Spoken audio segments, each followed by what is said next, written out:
So on if this computer, yeah, thanks.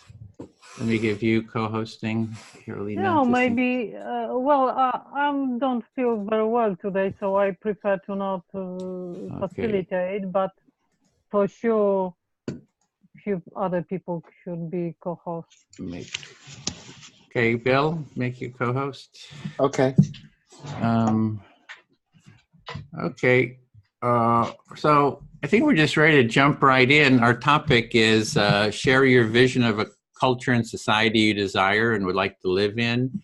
And we're going to have two groups. It'd be Elle, Carolina, and Martha in a group of three, which will not be recorded. And the group I'll be in with the others, and it will be recorded.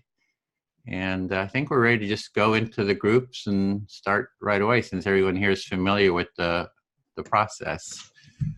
Okay.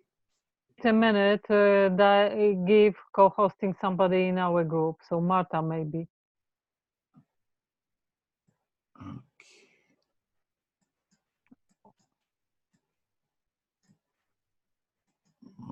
Marta, do you agree to co-host? Do you want to facilitate that group, Martha? Would that work? Make co-host. Yeah, there we go. Okay, so we're ready to go into our groups, and I'm just gonna. I like it when we don't have to do a big explanation of the process. So. All right, so there we go. And join.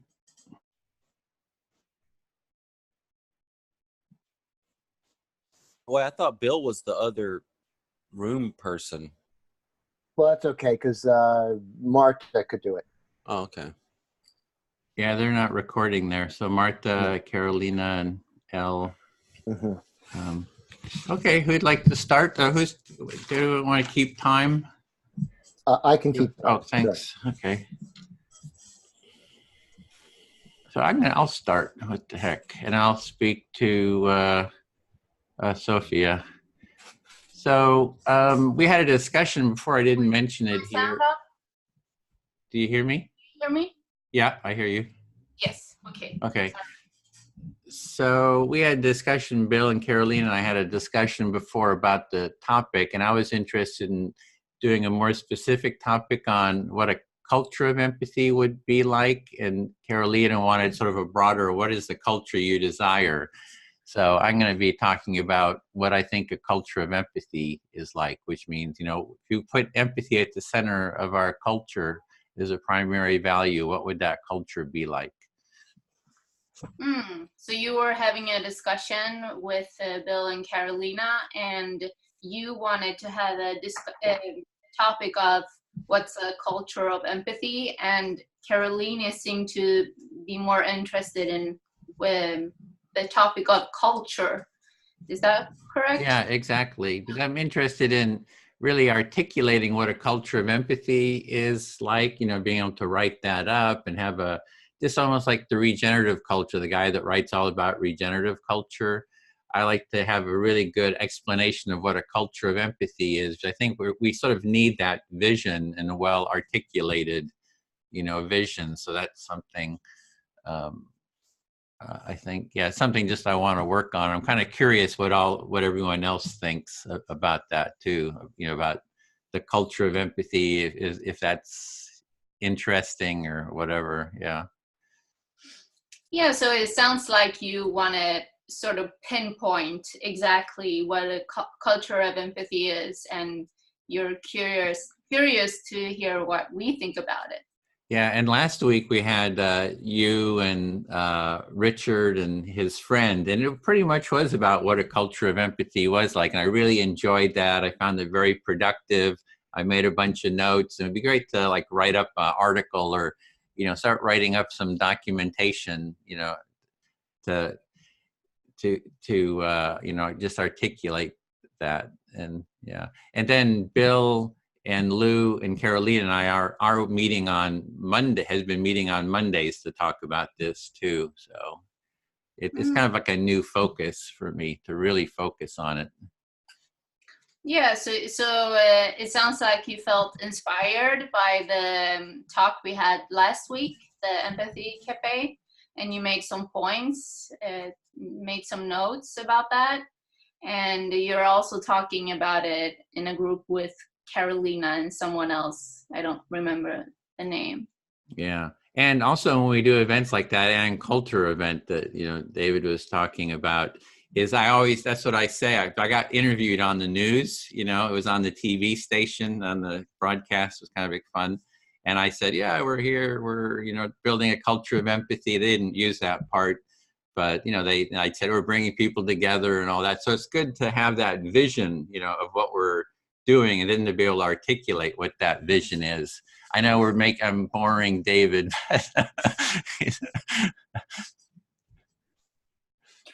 Yeah, right. So you're envisioning being on television, and I was already on television with the okay. yeah, I'll put that. They interviewed us. I did 3 interviews with that Ann Coulter event. Yeah. Okay. So did you feel like you didn't have enough sort of meat to talk about? You say that in Swedish. I don't say. Oh, yeah. Yeah, you could say that. Here it's like, where's the beef? Yeah, exactly. And yeah, you were just noticing that David was yawning. Uh-huh. Yeah. So yeah, I have a lot to say about it. So I felt I have plenty to say, but it needs to be better documented and better articulated. So yeah. You have a lot to say about it, but it has to be documented. Yeah, I feel fully heard. Thanks. Uh-huh. Thank you.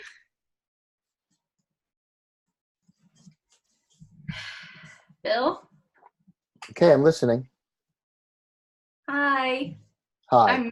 I missed you guys. I just wanted to talk to you. Okay.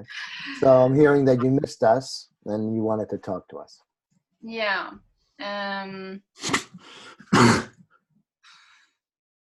Envisioning the culture of empathy. I think that it's so hard. I've been thinking about it the whole day today. Yeah, but I really agree with Edwin that there has to be some sort of, this is what we mean with culture of empathy. I can really relate to what he wants to do with this. Yeah, you can reflect. Okay. So you've been thinking about the subject about a culture of empathy, and you really agree with Edwin about fleshing it out and really starting to describe what it might be like to live in a culture of empathy, where empathy was put at the center. Right. One thing that I thought about today was sort of like bridging the divides between men and women, which I think is very interesting. That's an interesting topic, because I don't feel that a lot of people are aware that there is a divide there that can possibly be toxic. Yeah, you can reflect. Sure. So one aspect that you were thinking would be a major accomplishment would be to talk about and try to bridge the divide between men and women, because there's a lot of assumed notions that people have that lead to poor communications. Right. And also in terms of when we talk about empathy, I think there is a common view that men are less empathic, and women are, well, as I see it, men are taught empathy less than women do. We as women are taught to empathize. Mm-hmm. Yeah, you can reflect. Okay. So one of the things that you see is that because of our cultural condition, men are taught to empathize less than women. Yes. And I don't know how this fits into today's topic, but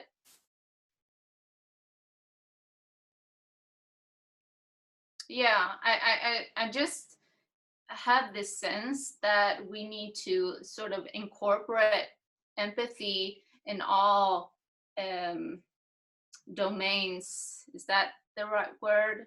Yes. All, yes. yeah, domains of our society. It can't just be applied to one thing. All people need to have this kind of education about empathy. Okay. So you're looking at the different ways that men and women are being taught, and the disparity between women being taught more about empathy than men, and kind of rejecting that as a biological, imperative, and saying that it's cultural conditioning. And then you're taking that concept and trying to fit it into the culture of empathy as a whole. And you're just trying to see how that fits, where it could, how much energy and things like that. How does that fit into a culture of empathy whole? How would it help? Right. And I really like that you described it as conditioning, because I really believe that it is a conditioning that we had to not empathize. We don't know how to do that. So we have to recondition humanity into sort of how do we listen to other people? How do we get listened to? We need to have that reconditioned, sort of like. Okay. And so you were expressly felt heard when we talked about the fact that these behaviors are culturally conditioned as opposed to just sort of the way things are, as some people assume. Exactly. And that some people are less empathic, some based on, thank you, based on gender or whatever people have, whatever ideas they have. And I think we need to challenge that. Yeah. Okay. So despite whether they're men or women or whatever ethnic or religious group or political party, we all have blocks and also strengths in empathy. And we need to be able to look at, what empathy is, agree on a definition, and, all kind of strive towards that. Yes. Thank you. Okay. All right. Sure. All right. David, you listen to me? Yeah, I'll listen. Thank you, David. Well, I agree with both Edwin and Sophia about the need to really articulate a clear vision of what an empathic society would be. I'll stop there. You said you agree with Edwin and Sophia about trying to define what a real empathic society looks like. Right. Wouldn't feel like it. And I'm really, and I also want to take up a little bit what Sophia said, as opposed to whether we're conditioned to be empathic or not. I agree with Sophia that actually the biological imperative is to be empathic, and that the conditioning is to try to condition it out of us. So you were kind of reiterating what Sophia's, not reiterating, was kind of reflecting on what Sophia was saying about men and women being different, like men being less empathic, or that's the society norm for that. And you would like to talk more about like how you think everyone's naturally empathetic and that we're conditioned not to be. Thanks. Yes, that's right. And I just read a book called Different Minds. And so when I look at what's, in our DNA, I look back in evolutionary history. And one of the things this book dealt with was the evolution of consciousness. So I'll stop there. This is going to be pretty dense. Sorry, David. It's all right. So you were talking about a book that you were reading called, could you tell me the name of that book again? Different Minds. Different Minds. And I totally spaced that out. I'm sorry. That's okay. Don't worry about it. Okay. No. So, and what it talks about is the evolution of consciousness. Oh, yeah, that's right. What that book talks about is the evolution of consciousness. Right. And like, for instance, bacteria have memory. They seek out certain chemicals. So in order to go for those chemicals, they have to have a memory of what it was like when there weren't those chemicals, and then they need to compare that with where they're getting their nutrients. So therefore they move, and it requires even bacteria to have a memory. So the book talks about how even bacteria have to have a memory in order to find food. Yeah, excellent. That's right. Better said than I did. And not only that, but that most of our cells live in an environment of other cells, and their survival depends upon all this communication, chemical communication in this case. So you're saying a lot of cells live in the communities with other cells, and they require communication to coexist. Right. So, and they have to be functional.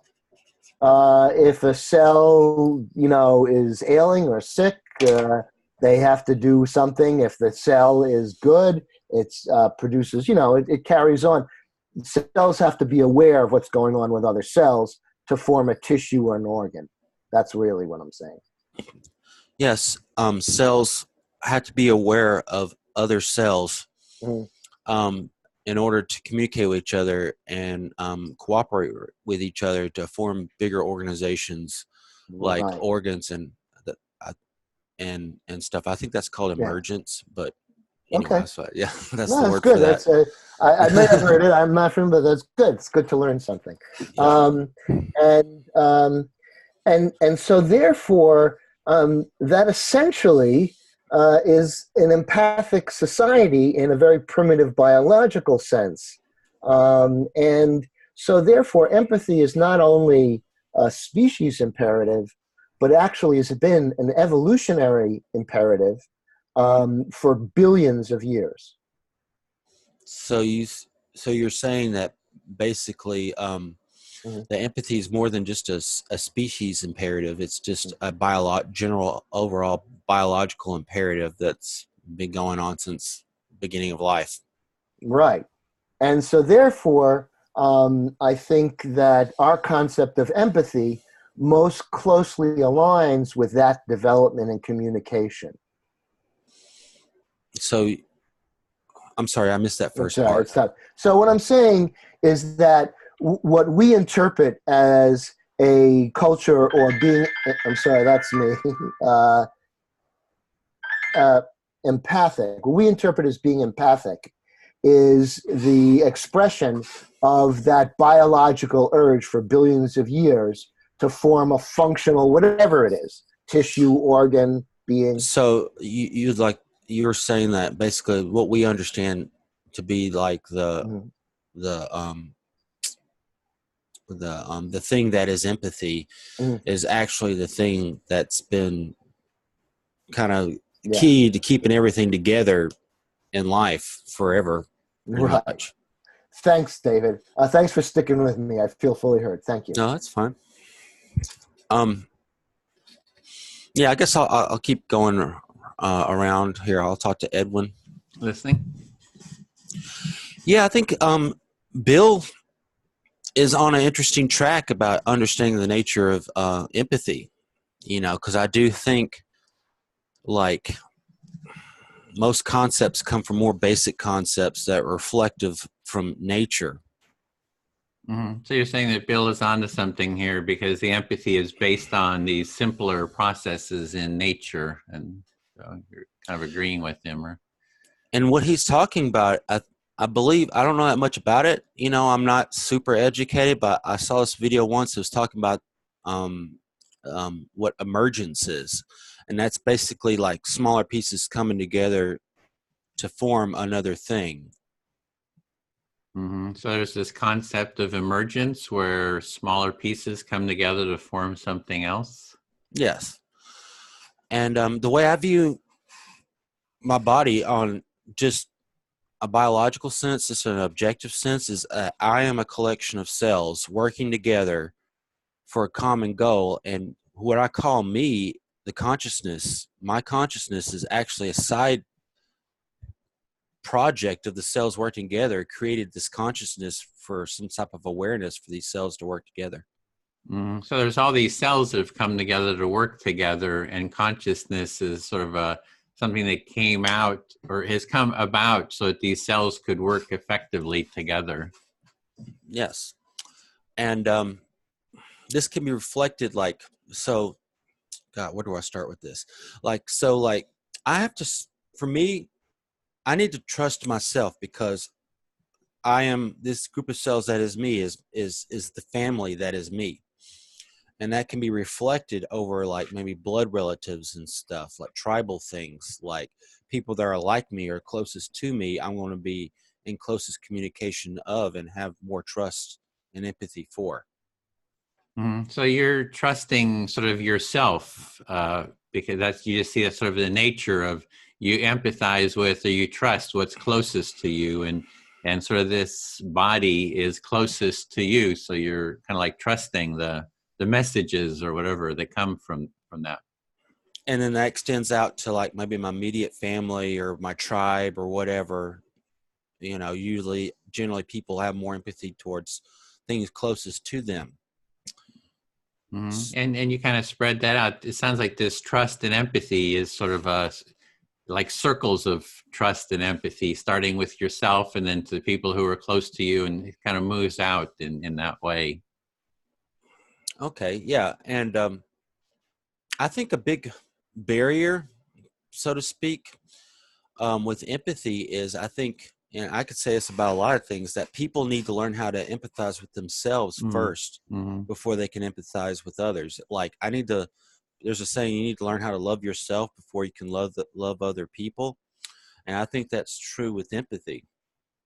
So a big part of empathy is being able to empathize with yourself before you kind of empathize with others. And it's parallel to love yourself before you love others too. Yes, because even within just me I'm more than just a single individual, as you know, I'm talking about the cells. I've got conflicting thoughts, you know, like I don't agree with, there's parts of me that doesn't agree with other parts of me, you know, and there's a battle of ideas in my brain, and there's a battle between like my stomach is empty, so it's telling my body, hey, I need more food, but then my brain's like, hey, I'm lazy, I don't feel like finding more food, and it's like, no, you need more food, you know. So there's this like, there's organizational issues within my own body that I've got to learn how to deal with, emotional, psychological, and spiritual, and all this is between me, and that's a lot to deal with, to learn how to synergize and empathize with just me before I even deal with other people.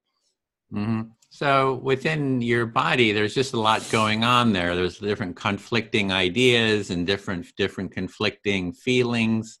And to begin with, you have to be able to sort of navigate that in an effective way. So navigate your own internal ideas and bodily sensations. And you need to sort of empathize with yourself to begin, kind of straighten that out, find ways of working effectively internally.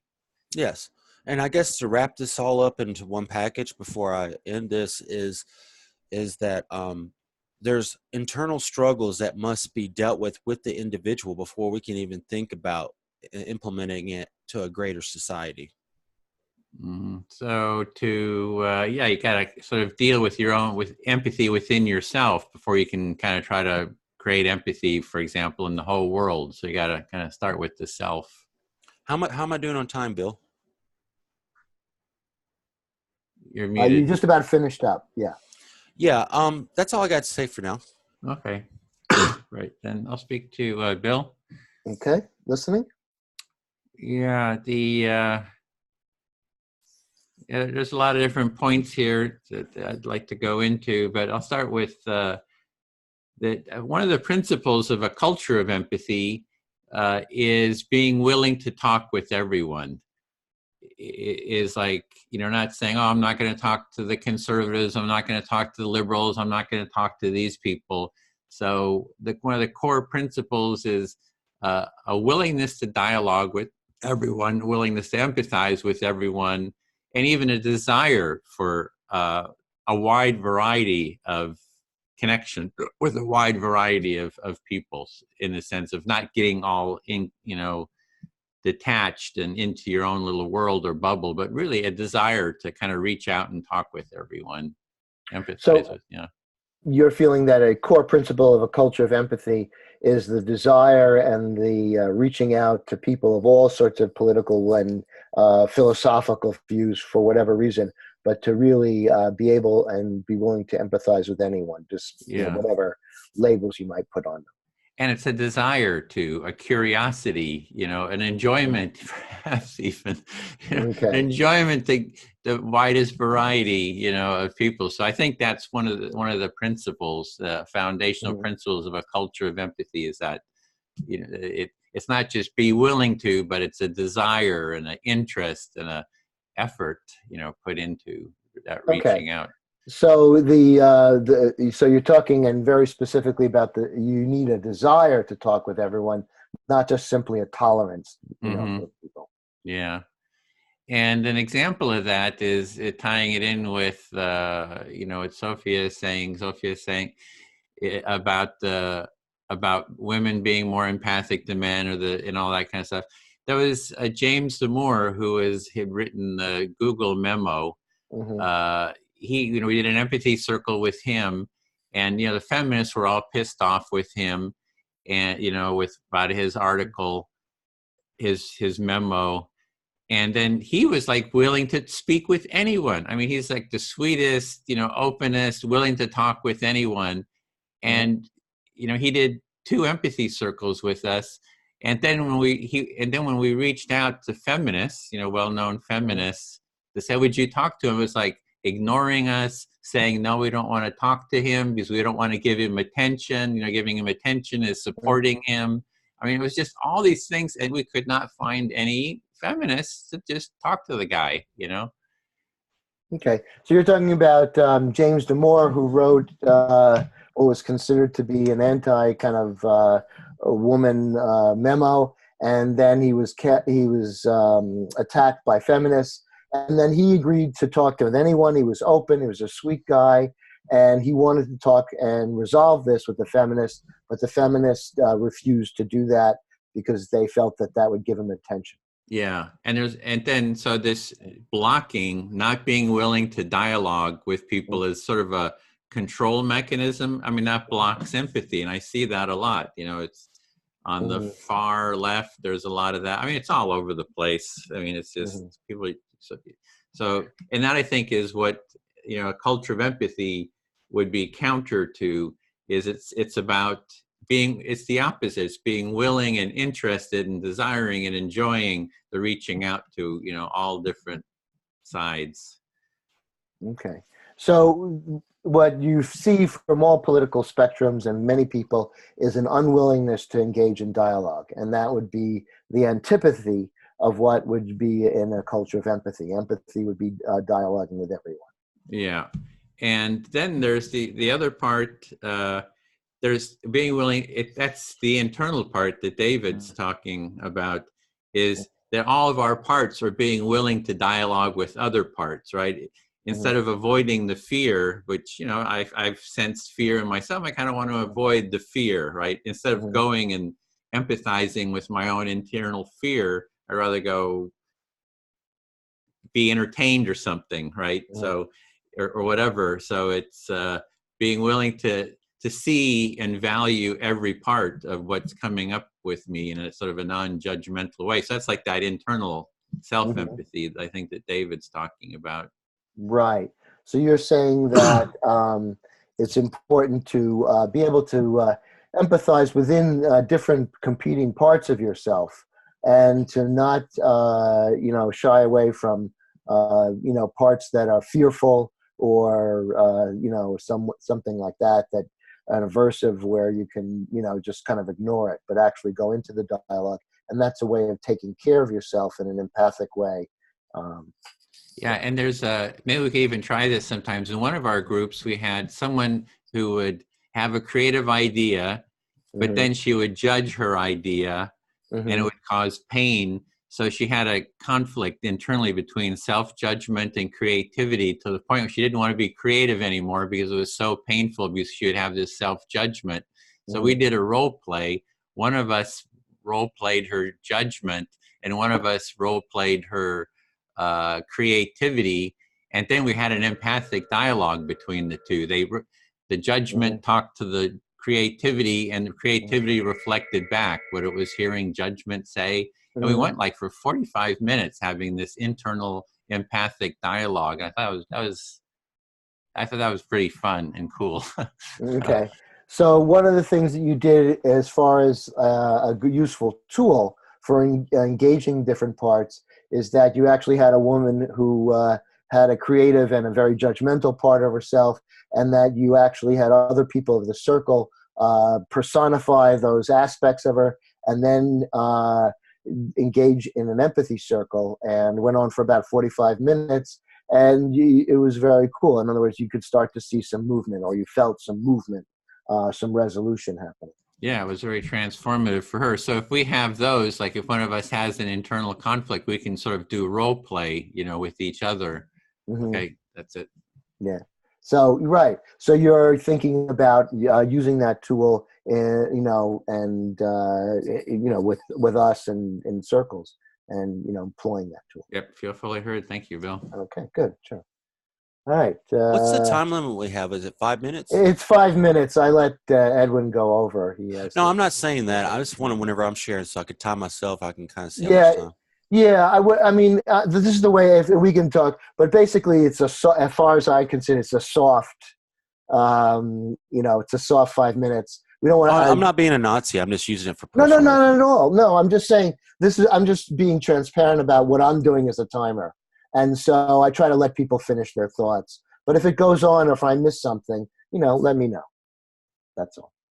Okay. You're doing fine. Okay. All right, Sophia. I'm listening. Okay. Well, it's very interesting. I agree. I do agree very strongly that you need to empathize with with yourself, and you need to be able to dialogue with yourself, especially the angry and fearful parts of yourself. I'll stop there. Yeah, you agree on that. Self-empathy is crucial, it sounds like, and especially with the parts that are in you that are fearful or angry. Right. And in creating a culture of empathy, I do see, I've heard some ideas where the individual seems to be kind of smooshed into the group. And, in other words, it's like, it's not about me, it's about us, which is nice. Which and it is true in many, many profound ways, but you have to know who you are before you can join that us. You have to feel accepted and know who you are to join that us. I'll stop there. Right. So you're seeing different groups, and that individuals are sort of like enmeshed in the group, and you see some value in that. You have to know yourself before you can sort of bring something into that group. Is that correct? Right, and you have to accept yourself and love yourself, and before you do that, because otherwise, if you don't feel you're worthy, who's going to believe? Who else is going to think so? I'll stop there. Self-acceptance and then knowing that you are worthy, because if you don't feel that, nobody else is going to accept that. Yeah. Yeah, and being worthy doesn't mean you're special.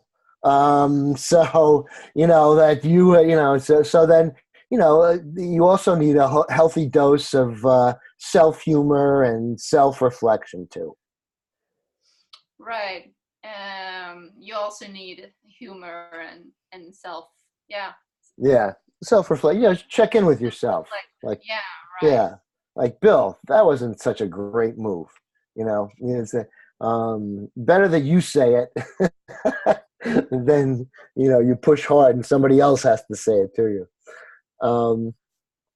So I really think that a culture of empathy, enhances the individual, welcomes the individual, cherishes the individual, values the individual, listens to the individual, and if when people feel that way, then they feel very attached to the culture, and then they start to see that if I contribute to this culture, I'm also contributing to myself because this culture sees me. I'll stop there. Yeah. When you're envisioning this the culture of empathy, you also see that we have to honor the individual, so that individual feels the kind of purpose. What I'm sensing is that Sure. that kind of value of you as a person, as an individual, can also bring forward empathy to others. So it's not the individual first versus the group, but it's like as the individual grows and flowers, so does the group. Yeah, as the individual grows, so does the group. Yeah. Right. And that's what and so that's how I see the individual and the group, not in a dualistic way, but as an integrative way. Right. So you're not viewing it as dualistic, but it's something that can bring the individual and the group together. Right. Thank you. I feel fully heard, Sophia. Thank you very much.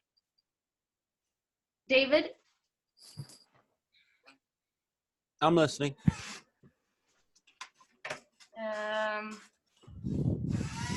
Yeah, this is a very interesting topic because I was just sitting and thinking about this thing about being a separate person and in a group.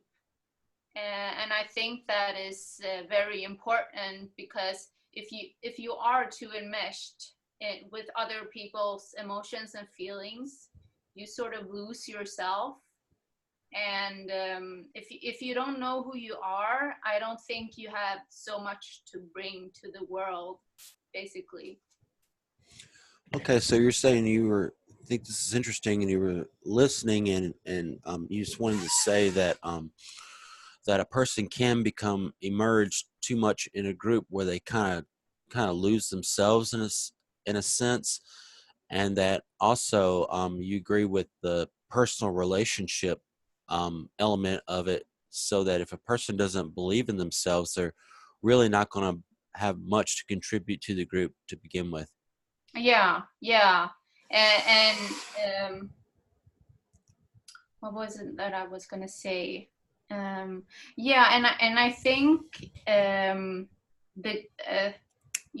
as a group, you have to have some kind of shared reality about what empathy actually is, because people have so many different views on what empathy is, and I think that creates a lot of confusion with people. And so, okay, you think for groups to embrace empathy, that the group needs to have some type of shared vision of what empathy is, and that you think a lot of individuals have a different concept of what empathy is than other people. Yeah, and I really believe that there is a toxic empathy also. And I think when groups incorporate that toxic empathy, it creates more havoc in the world than does any good. Yeah, I'll stop there. So you do think that there's a more toxic version of empathy that groups can participate in, and that when they participate in that, it can cause more havoc than good. Exactly. And what I believe about people who struggle very much internally, as you were talking about, the kind of inner parts of you that need empathy. As a group, if somebody struggles, I don't think it's very productive to force that person to empathize with others, because I truly believe that really troubled people, they need a lot of empathy before they can give that to others. Yeah, I don't know if you understood that. Yeah. Let me try. You think that that a person, you were talking about the internal struggles that a person could have, and that if that person has a lot of internal struggles with empathy, that they can't really be asked to force to empathize with other people, and that the group might need to empathize with that individual for them to reach a state of being able to empathize with themselves and others. Yeah, and really listen to others, because I have thought about that, especially with really troubled humans, like narcissistic people and psychopathic people. I believe that they need so much empathy that they're not capable of giving that. So forcing them to be empathic is useless, basically. So you're saying that in your observations with narcissistic and particularly in narcissistic and psychopathic people, is that they require so much empathy because they don't have any really within themselves enough to give, that they can't be asked to empathize with others. Essentially, you can't ask someone to give away something that they don't have. Exactly, and I really believe that the practice of empathy, as we do it, it creates it, at least within me, I have noticed that I have a more solid sense of self when I'm talking in these groups. And that's because people don't argue with me when I talk. I get listened to. And then you sort of find that separate sense of self that I have found to be very useful. And that's why I'm coming here over and over again, because thank you. Okay, so essentially what you're saying is that you find these groups therapeutic. You're saying that instead of you feel like you are developing a more solid sense of empathy within yourself, Yeah. and by default with other people when you're participating in these groups, because people are not necessarily arguing with you, they are actually listening to you and reflecting ideas back and forth with you. Yeah, so just to sum it up, I think that people who are troubled, who have a lot of internal struggles, they need a lot of empathy, and I don't think that this kind of stuff is useful for them. And if you're ready for it, this can actually create a separate self. You find yourself in these groups. That's my experience. I kind of missed the first part of what you said. Yeah, troubled individuals. What about them? Yeah, they need a lot of empathy. They only need empathy.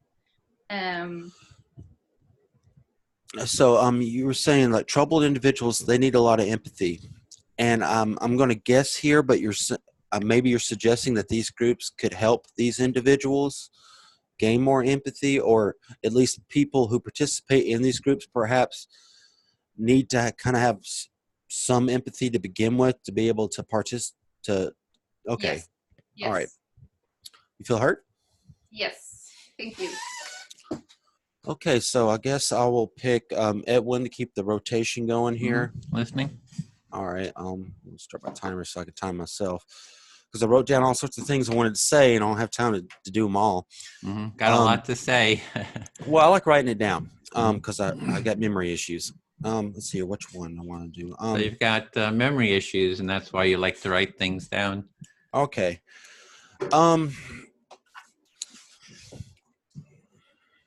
Where do I start? Let's start with ants.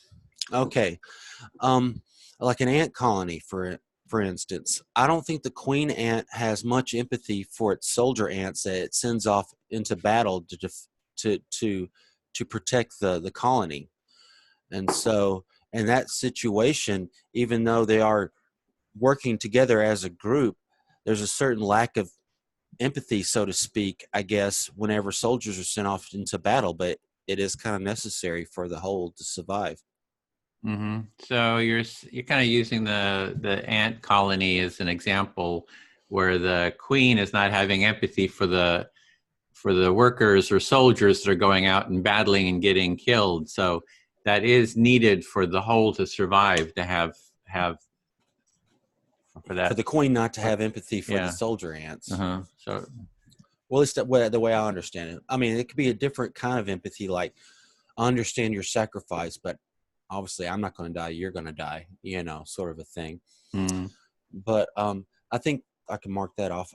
That can go back into what Sophia mentioned earlier about men versus women as far as empathy is concerned. And I think there's a reason for that traditionally that women were required to have more empathy because they stayed home, they tend to the children, so they need to be more empathetic towards the needs of the children. And the men had to be harder because they kind of went out and hunted, and warred with other men and stuff, where empathy was less of a useful tool for that. So there's like historical reasons for the men and women having different levels of empathy. Women were at home taking care of children, needed to empathize with the needs of the children, whereas men were maybe hunting or fighting, and there's like less empathy needed in those contexts. Yes. And I like to go back to sort of like how one needs to know oneself to be able to truly have like a developed sense of empathy. And I think there's a disparity between younger people and older people as far as that's concerned. I think it takes time for people to get to know themselves. You need life experiences to kind of get to know yourself and to truly kind of be more open to empathy. I think younger people are less empathetic because they don't even know themselves that much really. And that's one thing I find troubling in today's climate, especially in the college situations, like with the Ann Coulter, is I see a lot of young people basically being radicalized and like ideologically possessed by older people, and they have zero empathy for their designated opponent. And I just think there's as you get older, I think you get wiser and you've experienced more communications with and experiences with other people, and you're willing to look at another point of view more than a younger person. So you see that younger people don't know themselves as well, and they don't have sort of life experience, and so there's less empathy with the young. Whereas if you're older, you've had more experience and you have more empathy, and you're using the Ann Coulter, the protests is sort of an example of that on college campuses, that kind of a lack of empathy there. Yes. In the young. So to kind of sum all that up together, I think that I can sum that up to saying that we all kind of have our own strengths and weaknesses, so to speak. I think, men versus women, I think women having more empathy is more of a strength for them. And men being able to kind of compartmentalize that is a strength for them, so to speak. Maybe we're starting to outgrow that as a society. Who's to say? And like older and younger people, I think younger people are more willing to go out and do stupid, not very thoughtful stuff, and kind of push the envelope and older people are more conservative because, you know, first of all, we've lived to be this age, not by being dumb. You know, I'm not saying I'm old or whatever, but anyway, I think we all have our strengths. And the issue, not the issue with empathy, is a big hurdle is we're all playing this game and no one shows all their cards on the table. You know, we all kind of show what we're, you know, these strengths or this, that, and we kind of hide our weaknesses, you know, because not everyone's our friend. Mm-hmm. So people have different strengths and weaknesses, and one of the qualities that you're seeing is people sort of hide, you know, who they are, and especially their weaknesses, and they sort of play this game with each other. And there's not that openness. Yeah, and there's strengths with younger people versus older people, and older people. So different people have different strengths and weaknesses. Young, men and maybe women, more creative, taking chances. Old have different strengths and weaknesses as well. And men versus women and stuff like that. Yeah. So in that across the whole culture, there's all these different strengths and weaknesses. Yeah. So I know my time's up, but somehow this all kind of works together and maybe some type of greater emergence. You know, that's all. Thank you. Yeah. So you're just saying there's an emergence. What emerges out of this awareness, and looking for that. So okay, then I'll speak to Sophia. So what was I wanted to go back to that. You know, what David was talking about empathy or self. You know, taking care of self. That I think that it's not, we can't like just detach from society and think, oh, I'm going to work it out on my own, you know, in a detached way. I think and I think you were speaking to that too, that like in this group, we get a sense of self by being heard by others. We sort of work out our own internal, you know, dilemmas by being heard in others. So it's kind of like a group. The healthy way is a group empathic process, like what we're doing here, where we get that, we work through our own individual issues with the support, the empathic support of the group. Yeah, so you're just want to talk about this topic that we have had of finding a sense of self, and that you really believe that that you can't fully dissolve finding yourself by yourself. You have to resolve that partially or mainly in a group setting where you get listened to and heard. Exactly. Yeah. So there is this thing like, oh, I'm not like a real big into the Buddhist, you know, meditation. You go off and you meditate in the mountains for, you know, 20 years. Because usually when they meditate, they go to the mountains, meditate, then they come back and they say, you know, I've really discovered that relationship is really important. And then you get a followers, like, and they talk about, I don't know, it's just, I mean, I don't know, it's kind of making fun of that approach, you know, because, so anyway, it is I think the relationship, you know, what we're doing here is like the core of that process, right? It's the empathic core. And you've mentioned it too, that you come and you can be heard, you can be seen by others, and you're fully heard. And so we're really supporting each other in our own personal, you know, development and growth. So firstly, you were talking about a Buddhist monk going off into the woods and being all by themselves, and then they come back and then they have this kind of realization. I can't find myself. Except I have to do that within relationships. And the second part was where you mentioned what I talked about, that we really need this kind of empathic setting to that's a part of our healing. Yeah, and growth too. Yeah, it's just not all healing. It's also personal growth that, you know, we can grow.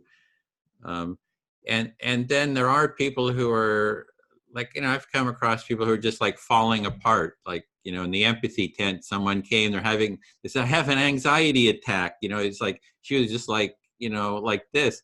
And at that point, you just got to listen, you know, at that level. And then I listened for, you know, 10, 15, 20 minutes to her. And she started, you know, calming down, started getting more grounded. So there is that level of sort of an emergency empathy that is needed. Yeah, sometimes, you know. Yeah. So you're talking about a person that came to the empathy tent with an anxiety attack, and what you did was just listen to them, and then you started to notice them coming down to be more grounded, and you see that as a sort of emergency empathy thing. Yeah. And there is, yeah, it's the emergency empathy, but empathy is also a relationship. There's two parts. There's not just the listening, but there's also the speaking authentically, which, you know, David is talking about, right? If you're hiding, you can't empathize with the person if they're hiding, right? You're not hearing the essence of what their concerns are if they're hiding. So it is a two-way relationship. We have to be willing to be open to be empathized with. So it's not just the listening, it's the full relationship. And I think that's the problem with therapy, that therapy is only doing one part of the empathy. It's not a fully relational process. So it can never get there. It can never get to where we need to. It's not going to create a culture of empathy, because it's just kind of supporting this narcissism of just listening, and not that the person being listened to also needs to listen to. You know, it's so that they do both parts, the listening and the sharing. Yeah. Yeah. So firstly, I what I heard was some sort of kind of bravery, that you have to be brave enough to be honest about what you're thinking, so that you can get empathy for that. So that is not something that the other person can bring forward. You have to be brave enough to be honest. And the second part was in therapeutic sessions, what I heard was that there has to be a two-way relationship there, because what I don't know if this is correct, but what I heard was that if you only get listened to in that session, you never learn how to listen. Is that correct? Yeah, it's the relationship. It's the mutual listening relationship. It's the empathy. Yeah. Full. Exactly. Yeah. I feel fully heard. Thank you. Thank you.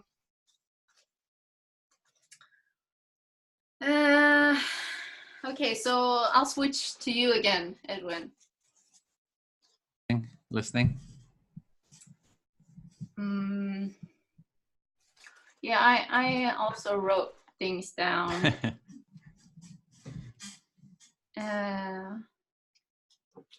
Yeah, what I believe about the culture of empathy is, firstly, that I believe that we have to have this shared reality about what it is, first and foremost, because if we don't have that, it's going to get conflicted. That's the first part. You can reflect. Okay, so the first part here is that you see that we do need sort of a shared understanding of what we're talking about, a sort of a shared reality, and because if we don't have that, it's going to lead to problems. Yeah, and that's what I see a lot in society also, because some people believe that they are empathic, but when you engage with them, you notice that, no, this is not empathy, this is sympathy. And you're engaging by giving me advice, for example, and that is not empathy. So you have to have a common reality of what we're talking about. Yeah, so just from your observation, you're seeing that people are kind of mixing up empathy and sympathy, or mixing up empathy and advice. So we need to be clear on specifically what we're talking about and what it means, the experience. Yeah, exactly. And then it's the question of practicing it, because I really believe, as you said, that it's a practice of how we listen to others, but it's also about being vulnerable and honest about what's going on in us, and that is not something that somebody else can sort of like, you have to do this. It has to come from within. Mm-hmm. So there's an aspect of how do you do it then? How do you do create the empathy or the empathic relationship? And there's that part of how do you, people can't tell you what to do. You have to kind of have that sense of openness and honesty and transparency and sort of develop that. And, Yeah. uh-huh. Yeah. I don't know, and then I just believe sort of like practicing it with every person that you meet. We can't create a culture of empathy if we don't use it. Sort of, I don't know. Mm-hmm. Yeah, to create a culture of empathy, it's like you have to do it with everyone you meet. It's not like just in the empathy circle, but it's kind of like, how do you do it? How do you actually manifest it with different people that you're relating with? Yeah. And then sort of incorporate it in every aspect of society, not only politically, but how do we talk to our children, for example? How do we talk to our mate? How do we talk to our friends? How do doctors talk to patients? How do I believe that is the culture that I want to see, that it's sort of like ingrained in us. Mm-hmm. So the cultural aspect is like, how do we ingrain it into all the different relationships, parents and children, doctors, patients, and just all the different relationships people have? How do we bring this into the culture? Yeah, and that is the question. Mm-hmm. Yeah, so you're sort of just sitting with this question, how might we do this? How do we do this? Yeah. Just and holding that question. Yeah. Because I know that sometimes I lose the ability to empathize. I'm not perfect. Sometimes I lash out. Just because I'm sitting here doesn't mean that I'm able to empathize all the time. But yeah, just making it into a habit of practice. Mm-hmm. So somehow that you're not a perfect empathic person, even though you're in this group and you're doing the empathy, but you see that when you're out relating to other people, you're not always empathic too, and you're just sort of sitting like, how do you kind of improve that or do that? How do I make it into a habit? How do you make it a habit of empathy, kind of in all your relationships in your life? Yeah. Thank you. I feel her. Okay.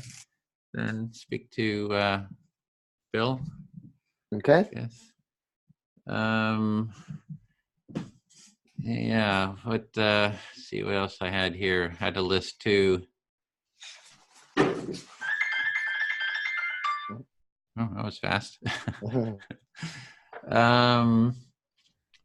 Yeah, like all those, like how to, I sit with that question too, is like how to really spread empathy within the larger society, all the different relationships that we have. So that is a question, I'm always thinking about as well.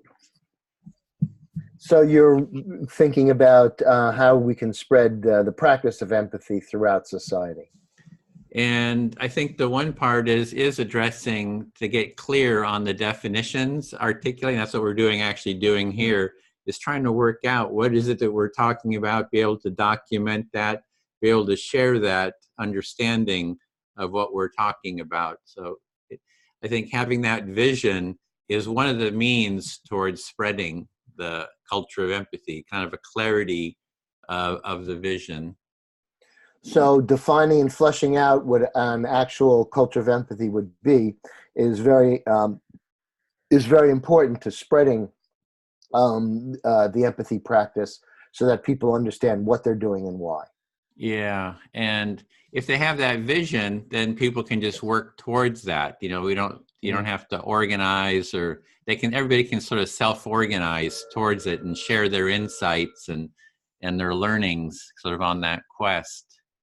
So if we can find some core values that encapsulate what culture of empathy means, then people can focus on those and they can self-organize. And so there are many ways to get to that goal. Yeah, and then there's the how of it. And I think that's what we have here is one of the hows that I find works really well. You know, what we're doing here is a really good how of how to create that culture. You know, we have a little mini culture of empathy right here. You know, I feel connected with everyone. I enjoy everyone's presence. I feel heard in this process, in this group. So we have a little, I guess that's what we could even say, how do we create a more deeper culture of empathy in the circle here? So what you're saying is that this process of the circle actually creates a mini culture of empathy, and you're feeling the benefits of it. And so how do you define that and then deepen the experience and spread it?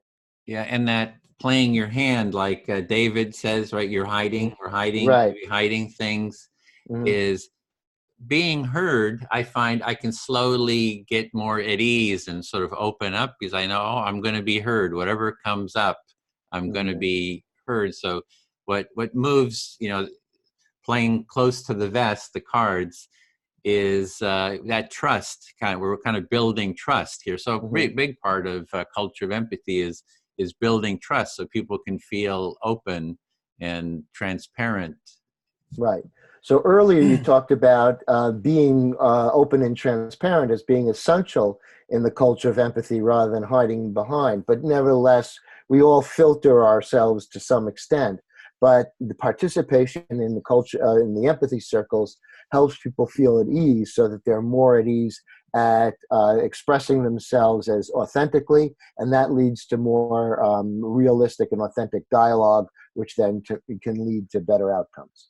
Yeah, and that brings to openness and transparency being a core part of empathy, a culture of empathy, because the more open and transparent we are, the more we can be seen and the more we can be empathized with. And that's part of the recording process is we're like totally out here, right? We're recording this. Anyone can see we're being open and transparent. So I actually get really suspicious with people who say, I don't want to be recorded. You know, I got to have this little circle of my closed little circle. And we can't share anything. We can't talk about with anybody else. And because it's very, you know, closing down, and you get your own little tiny group versus let's just be open totally to the world and kind of grow that openness and transparency, you know. And so you find that OpenSea is a new word. Learn it. So that openness and transparency is a core value of a culture of empathy, and that you find that recording is sort of an example of that. And you feel that, and we're taking a chance, and by that way we're being open, and that to not record in some sense makes you a little bit suspicious because you think it feels more insular, that you're not reaching out. Yeah, and it feels more fear-based, you know. It feels more fear-based, sorry. I feel fully heard, thanks. Okay, sure. All right, let's see, where are we going? All right, David, I'll talk to you. Listening. Okay. So I see elements of everything, you know, that you've talked about. It's really interesting. So what I'm seeing is what I'm taking from Sophia. I agree that you can't force anyone to do empathy. That becomes empathy's opposite. I'll stop there. So you're kind of you said that you're kind of sensing what everyone's talking about and talking about, in Sophia in particular, that you agreed with her statement that you can't really force people to empathize. To do so would be quite the opposite of empathy. Right. But on the other hand, I don't know if you need a certain empathy level. What I think you can do is to encourage people who, don't like empathy or are not that empathic, to encourage them to take place, because the same thing that happens for Edwin and Sophia and myself, and David, you've been here, which is, an incentive for feeling heard and not attacked, works for everybody. I'll stop there. So you're saying that a person necessarily doesn't have to have already a developed sense of empathy to participate in these things, because the act in itself of participating in these things can open them up to more empathy. Right. But they should be encouraged, but not forced. They should be encouraged, but not forced. Right. And then when I'm seeing about the recording, and I agree with Edwin that what we're doing here, there's no big secret, it's something we all share, and let's share it.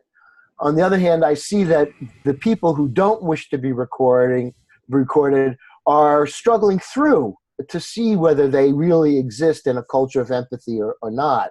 They may experience a culture of empathy within this circle, but if their recordings were circulated out to some members or something like that, or to the wider world, then they might face retribution. So you're saying that you were reflecting on Edwin talk about what's recorded and what's not, that it's good for us to put it out in the world, because so that we're not holding back, but you also see why someone would not want it recording, especially if they're unsure about this culture of empathy stuff, for them to give them time to be able to open up in a safer, not recorded space. Right. And that's why I value what, I believe we all create, but Edwin has created, in the sense that even though he feels that way, there's a non-recorded group right now. And I think that seems to me to come to the core of empathy, with really listening and adapting the structure so that people feel heard and safe. So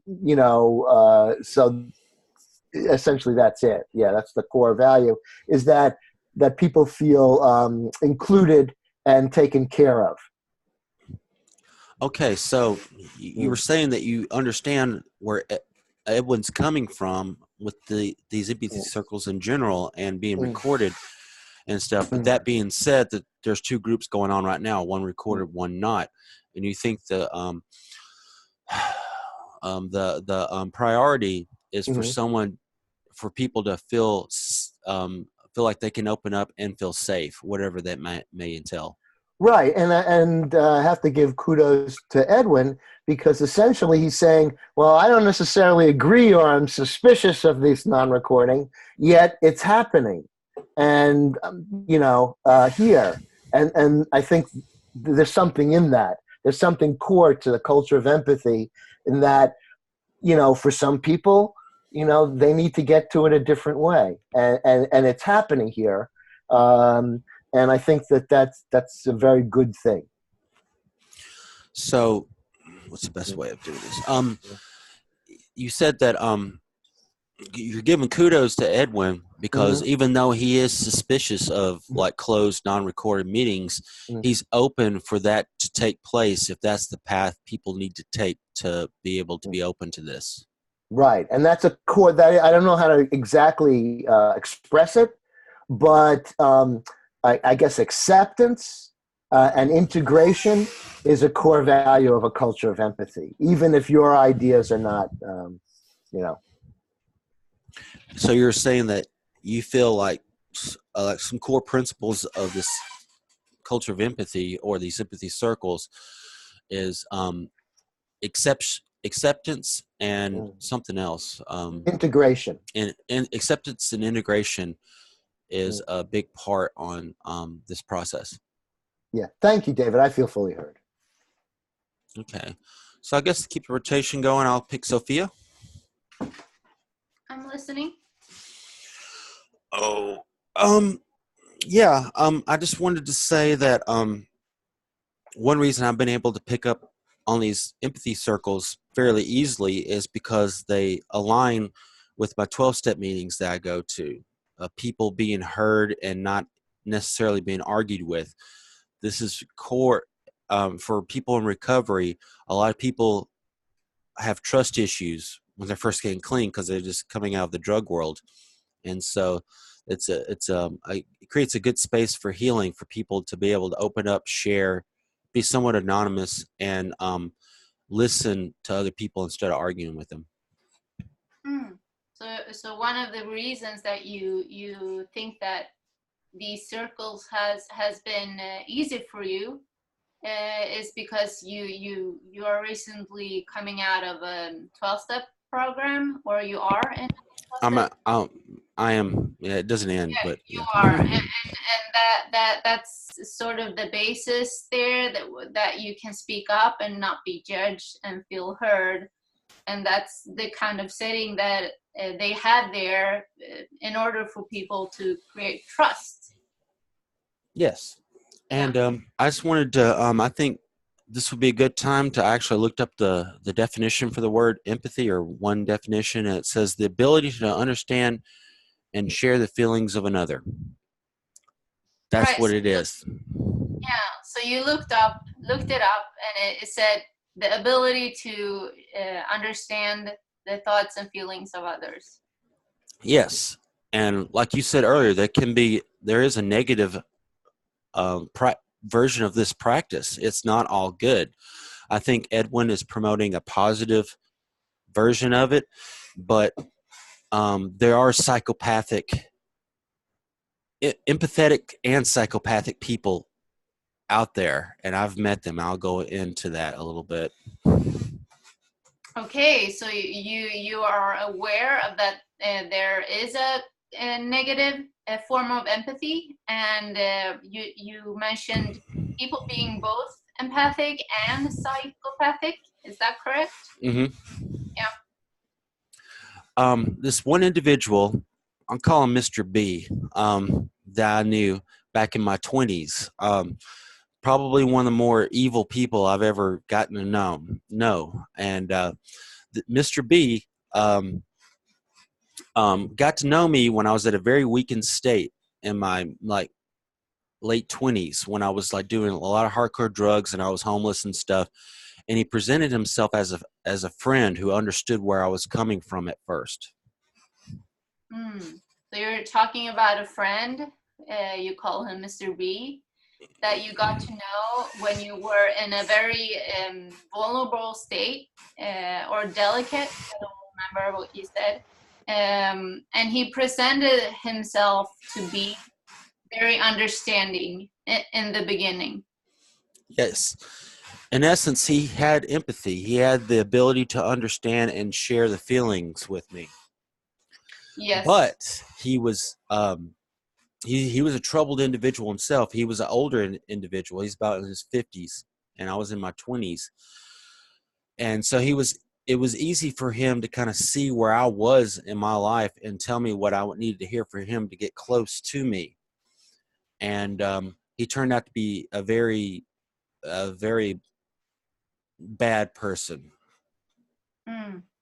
So he was older than you were, so there seemed to be understanding of you, of where you were, but it turned out that the understanding was kind of shallow, as I understood it.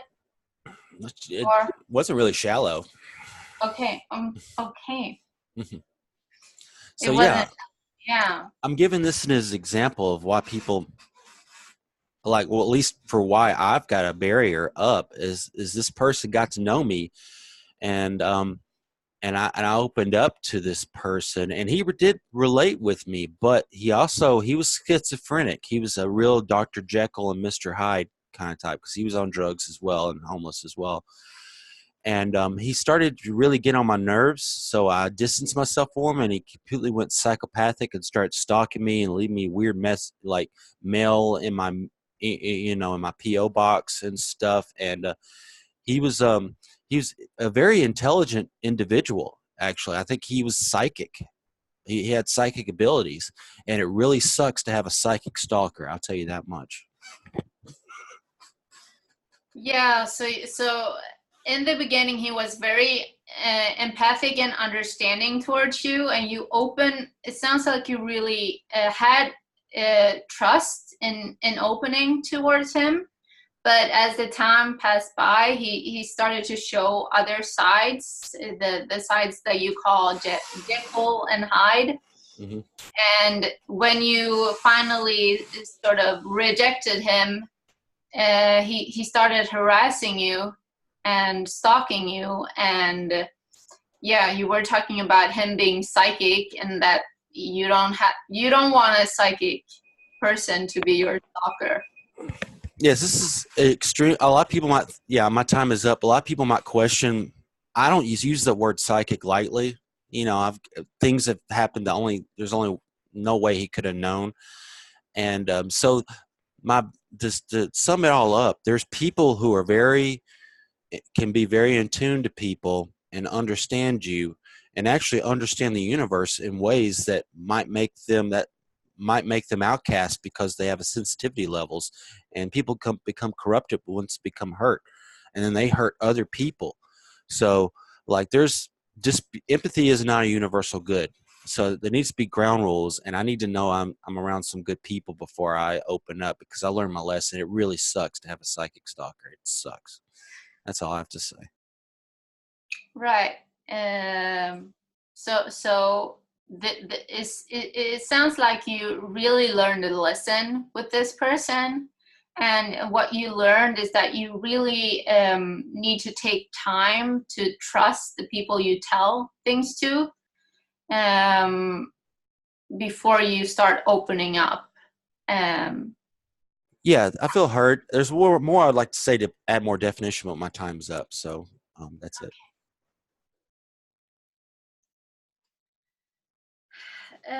Bill? I'm listening.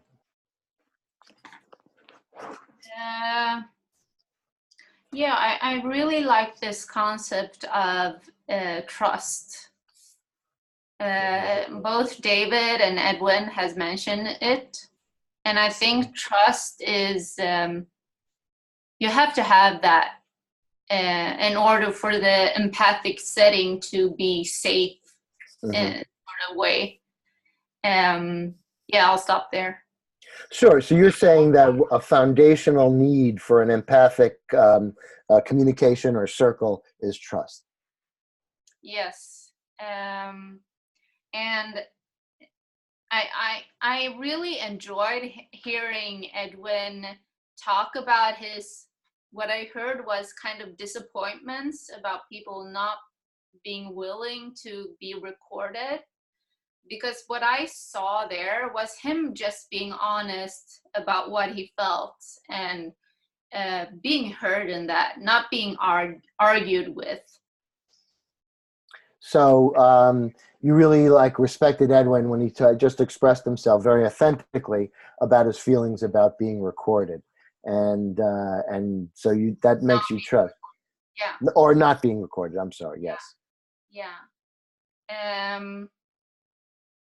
What I also an important part, I believe, to deepen the sense of empathy is to bring in the emotions. But at the same time, I also know that people have to feel some sort of safe in order for them to be vulnerable. Mm-hmm. So, yeah, I'll stop there. So what you see is a progression in using the empathy circles, especially for therapeutic purposes. It leads to getting deeper into your emotions, but also you have to respect the feeling of safety that's needed for individuals in order to do that, to reveal that. Yeah, and I didn't mean therapeutic settings. I Okay. just believe that you have to in order for it to go deeper, because doing a reflection can be kind of shallow if you don't go into what the other person is feeling. Okay. So you wanted to disabuse, you didn't like the word therapeutic, and you like the word deeper, go deeper. And and therefore, you talked about the need for safety in order to go deeper. Exactly. I believe that showing emotions in this world, even for women who are sort of, it's more accepted for us to show emotions. I believe that showing emotion in this society is kind of frowned upon. Is that what you call Frowned upon, yeah, frowned upon. Yeah.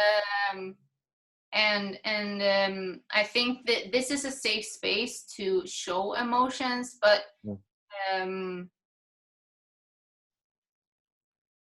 yeah, I just believe that you have to bring in that into the sort of mixing pot. So you just find that it's important to show those emotions. This is a safe place to, in order to reveal those emotions, and then that creates kind of like, and you feel safe enough to watch it as it stirs in the pot with all the other emotions and ideas. It still feels safe in this format.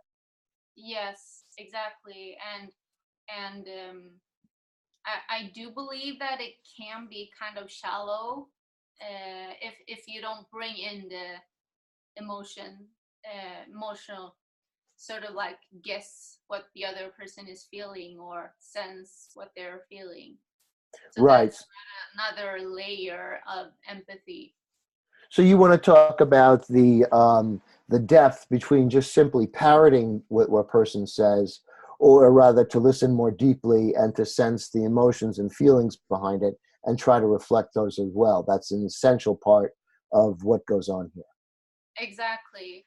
And I just want to, one vision that I had when joining this empathy cafe today was that it would be kind of cool if we sort of had different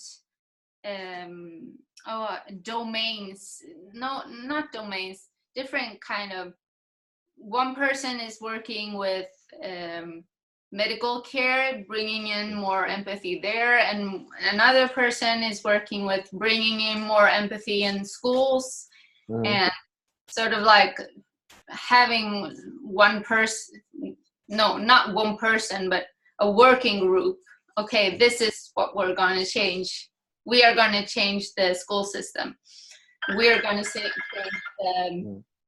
the political system. And it was just a vision that I had.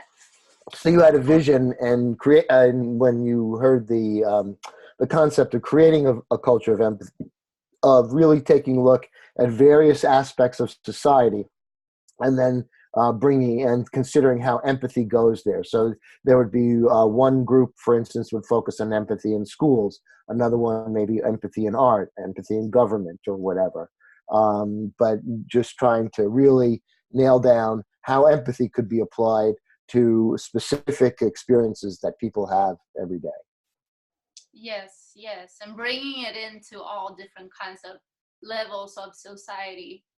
Right. Okay. And not just simply specific experience they have, but projecting out into various areas of society. Yes. Thank you. I feel heard. Okay. Great. All right, Edwin. Listening. Okay. So one of the things that came up to me, being a retired teacher, and I will sort of be a kind of a teacher rah-rah guy here. And that is the difference between a cult leader or a dictator and a teacher is that in a cult, you give everything up of your for your individuality to the group, to the leader, whatever it is. But a teacher leaves you more empowered, more skillful, and more independent.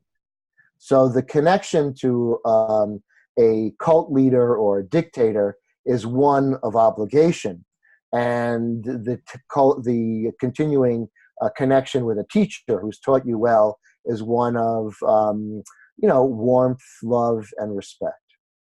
So you're making a contrast between a dictatorship or a cult and being a teacher, the different qualities of it. Whereas in the cult, in the dictatorship, the people give up sort of their sense of self for the leader, and with the teacher, you have a sense of warmth and care and. Right, because you've actually grown. You've gained a skill. You're more independent. The teacher doesn't seek to ensnare you into their orbit. A teacher, a good teacher, that's what I tried to be, makes you better prepared to act independently out in the world. Yeah, so teachers are trying to make you independent and support you in out in the world, whereas the cult is trying to ensnare you and kind of suppress you. And right. So the key difference, where I heard when David was talking about the misuse of empathy, and that's empathy with manipulation, and so therefore I think one of the core values of a culture of empathy is empathy without manipulation. So you're just responding to David, how he was with his situation. It was like empathy, and it was like a lot of manipulation there.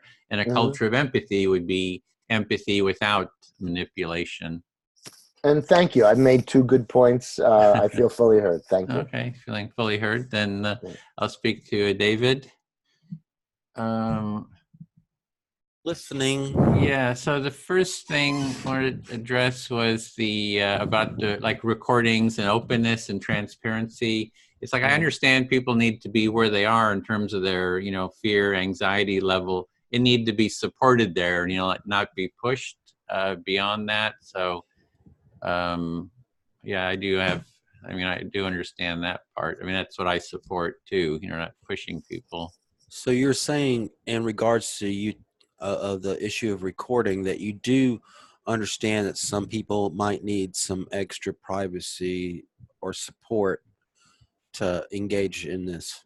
Yeah, that being said, I have seen the people who are the most very constricted, very fearful are kind of like the most dangerous people too. It's like people who I've kind of related to who have that. It's like they can get pretty vicious too. There's something, yeah. So I'm cautious. It's like when they're like really everything's got to be private. You can't talk about it and that kind of stuff. So I just have my little antennas are up now around that. Because there's something about fear, and that fear can make people pretty dangerous.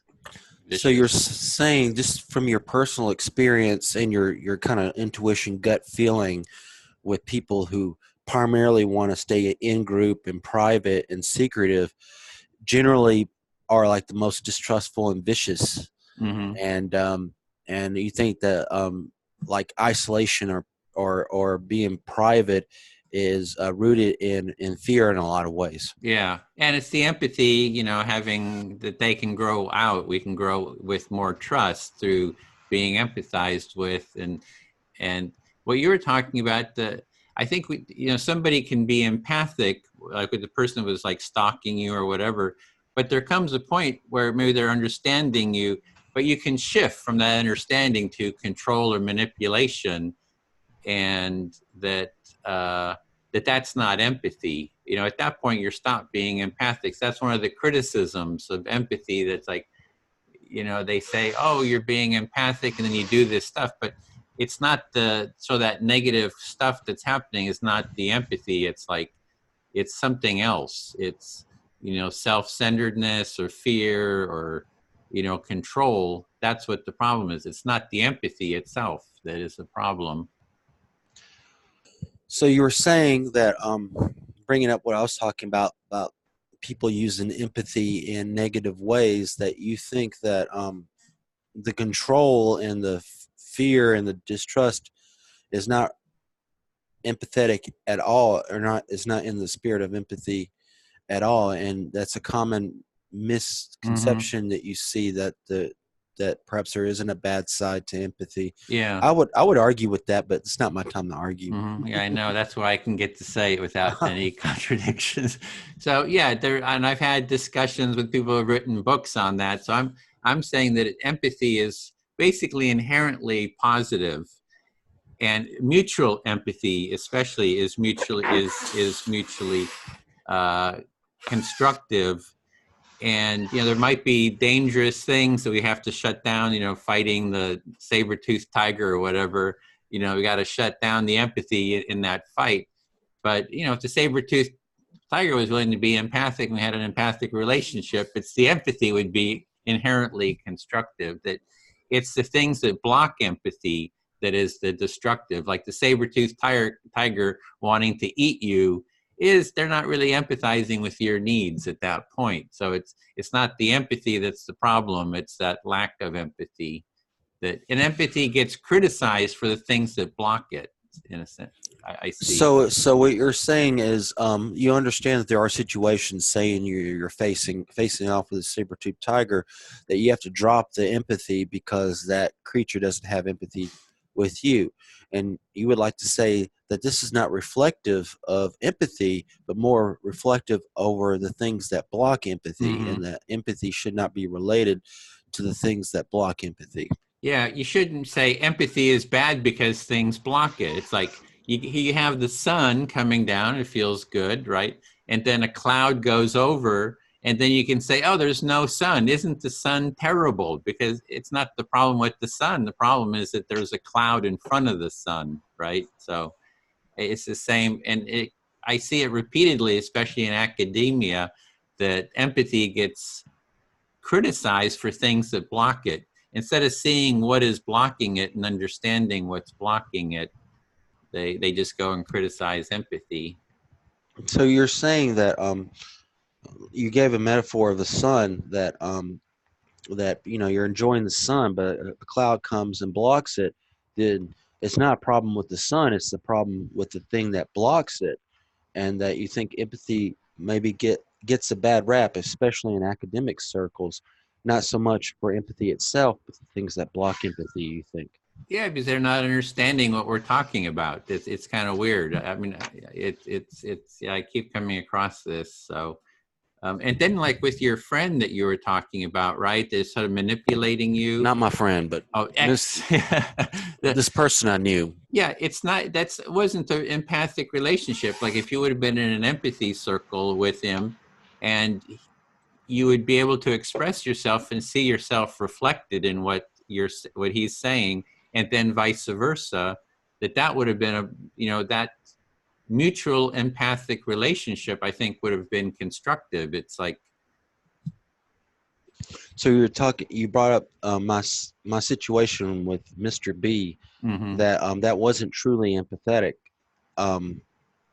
He wasn't truly empathetic. That if you participated in a empathy circle, that the communication would have been a lot more healthier. Yeah. So that's that's one thing. I'm just thinking in terms of time. I see I just went over we have 15 minutes left, so probably a good time to quit, and might need to go back with the larger group. I wanted to say something before we went. Okay, you want to take a short? Yeah, just a short. I'll pick up Bill, I guess. I just wanted to reflect on earlier. Like, I think it's good to develop internal empathy and internal strength to participate in these things, because there's always going to be clouds in the sky, so to speak. So I think people need to be strong enough to be able to withstand things that will come in the way of empathy when dealing with empathy. So you're expressing the need for a strong inner sense of self to deal with the clouds or the difficulties to empathy that pass over. You have a strong sense of yourself and a strong sense of what empathy is. Yes, and I wanted to get back into the privacy thing. That like I get it. I think secretive people are not to be trusted because there's a reason why they're secret. But um, I act as if there's no privacy for the most part. I try to, and I think that's a prudent stance in this information age where there's cameras, everyone's got a camera and internet and stuff. I just assume I try to act as if my worst enemy is going to see what I'm doing at all times. So I think over time, with people are going to have less and less privacy. So, some people view that as a bad thing. I think it's actually not so much of a bad thing because less secrets, right? Right. So, in one sense, you understand what that Edwin's distrust of people who want to have like secret meetings. But on the other hand, you do understand that's sort of a process. But on the other hand, you act, and the way you have dealt with that issue is that you assume that there is no privacy, and everything you say will be shared, and therefore acting and thinking about that proactively prepares you to participate in the process. I just hit the closing room, so it's gonna. Yeah. I feel hard, except for that. I think as time goes on, people are going to have less privacy, so that might, heal a lot of things. With a lot of people disagree with me, but I think less privacy. I think the more open people will be forced to be, whether they like it or not. Okay, so you're saying that there's also a mega trend towards less privacy, and then as that happens, you feel that that'll be a benefit to society because people will be more open and honest, and there'll be more honest dialogue.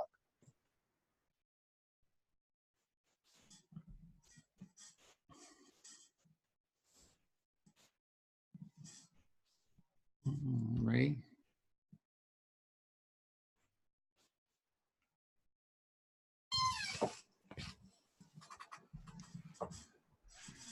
Okay. Hey, everybody. I was thinking we could just go around and just share what is one sort of takeaway from the circle that, maybe one insight of the culture you'd like to live in, or a culture of empathy, as we talked about in our group. So we just go around and share. Does that sound good? Can I get a thumbs up or okay? Yay. Okay, starting with David then, since he's tougher. Say whatever you want. Like a minute. The topic of this group was supposed to be like what culture you have envisioned, and in our group, Edwin was like, the culture I have envisioned is empathy, and then we trailed off on an empathy circle and empathy. But yeah, I guess that's a good thing to talk about. We talked about the benefits and the things that can get in the way of empathy. I talked about a little bit about like where I see our culture going, and we talked about a bunch of stuff actually. But yeah, I enjoyed the circle for the most part. As far as my vision for what the culture is going to be, I don't know. I don't think it's really up to me, but I like observing it and put it in my 2 cents. Okay, thanks, Bill. Well, there were 3 core things that came up. One was that the difference between a teaching and a dictator or a guru, and that a teacher always leaves you more independent, more skillful, and you feel more independent than you were before. Whereas a dictator or a guru or a cult asks you to basically become dependent upon them. The other one was the acceptance of different paths, that there might be people who are different stages of their development or security, and they need to be accommodated. So there's different paths to a culture of empathy, and there should be some kind of acceptance of different paths. And the third one was that transparency is a core value of a culture of empathy, because then we start to deal with the real issues. So those are the 3 that I took away. Great. Sophia? Yeah, we talked. One thing that I talked about a lot, at least, was that we need to have a clear definition of what empathy is. And the second part was that I found interesting was the healing part of empathy, and that people need to actually take part in empathy circles to find their sense of selves, which I think is very important. And and I really enjoyed what was the last thing that Bill said? I just wanted to give a thumbs up on that. Do you remember, Edwin? No, but I really enjoyed the circle. It was interesting topics, and yeah, as always. Okay, thanks. Elle, would you like to share just what your takeaway, any high points? Again, as often, I have this feeling that it still needs to come together in me. And actually, if I could just like comment on something that Bill said, I don't know what you actually talked about in your circle, but for me, there's this idea of like stages on a path, but there's also an idea that maybe different parts of us kind of dwell in a different kind of consciousness at different times. That for me feels a little bit more alive than the idea of a person being on a path. And I don't know if that's what you were talking about, but it's been with me during this week. And I actually think all different kinds of consciousness have their place. So we talked a little bit about like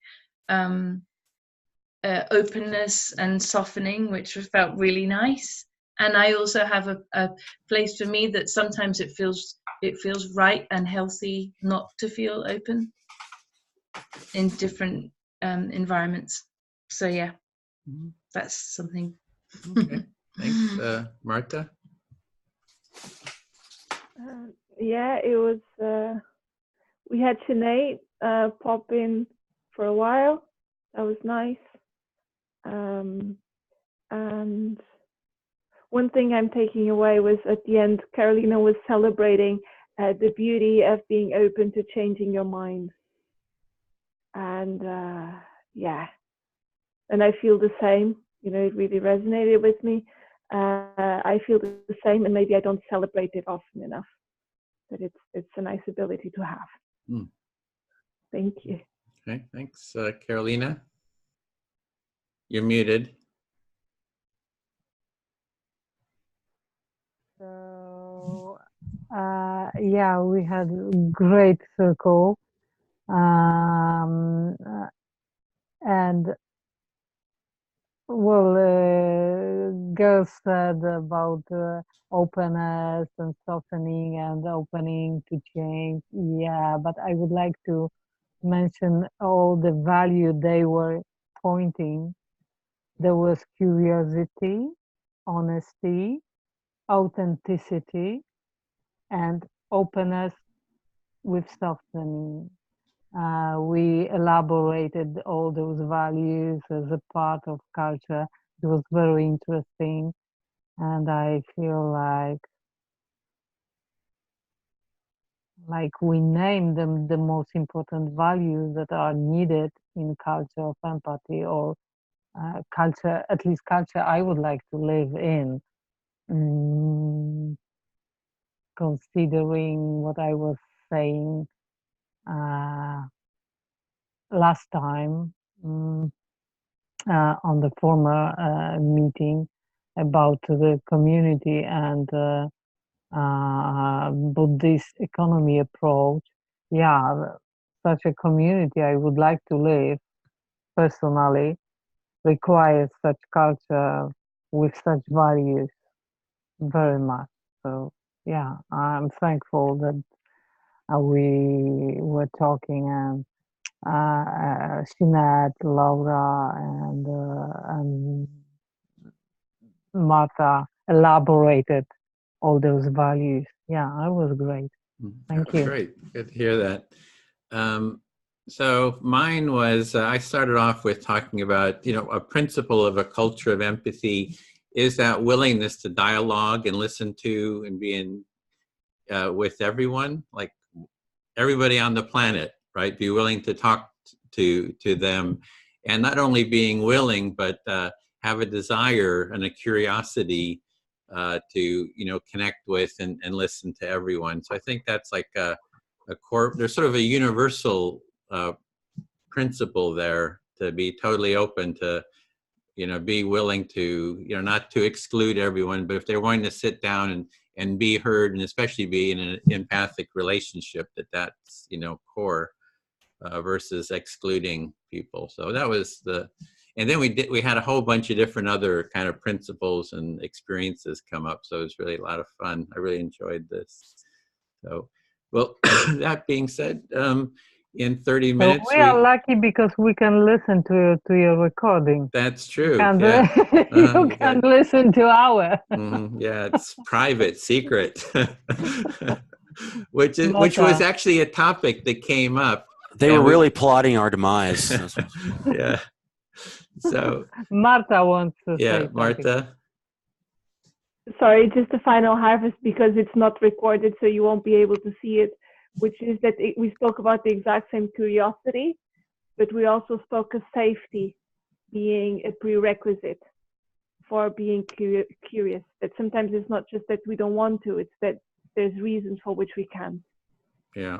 Well, that came up in our group too, about, listening to people, and then you get trust, you build trust. So trust, the empathy circle, or empathy being a trust building practice. And I guess it's right, the more trusting you are, the more empathic you can be, the more empathic, the more trusting. So maybe it's like a positive, cycle there.